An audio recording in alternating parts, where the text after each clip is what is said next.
नमस्कार मंडळी, कसे आहात? मजेत ना? आज आपण झटपट तयार होणारा रवा उत्तप्पा ही रेसिपी पाहणार आहोत. चला तर रेसिपीला सुरुवात करायची आहे. इकडे मी फ्राय पॅन घेतलेला आहे. त्याला असं तेल लावायचं आहे. बघू शकता तुम्ही. या रेसिपीचा फुल व्हिडिओ मी माझ्या यूट्यूबच्या चॅनलवर अपलोड केलेला आहे. तिकडे तुम्ही जाऊन पाहू शकता. असं तेल लावून झालेलं आहे.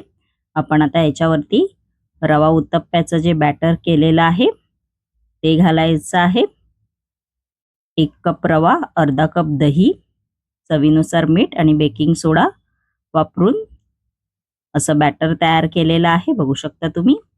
त्यानंतर त्याच्यावरती आपण भाजी घालणार आहोत. ही भाजी सुद्धा मी अशी परतवून घेतलेली आहे चांगली मस्तपैकी अशी. बघू शकता. त्याच्यामध्ये भाजीमध्ये फक्त मी कांदा, टोमॅटो आणि मिरचीचाच वापर केलेला आहे. आपण आता हे झाकण लावून 1 ते 2 मिनिटं ठेवून द्यायचं आहे.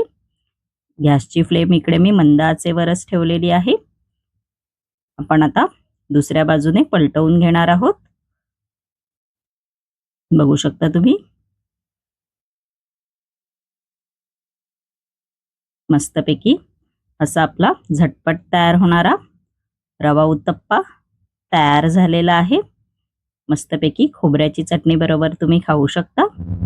माझी ही रेसिपी जर तुम्हाला आवडली असेल आणि अशाच नवनवीन युनिक रेसिपी जर तुम्हाला माझ्या चॅनलवरती पाहायच्या असतील आणि तुम्ही जर माझ्या चॅनलवरती नवीन असाल तर नक्की माझ्या चॅनलला लाईक, शेअर अँड सबस्क्राईबर करायला विसरू नका. धन्यवाद.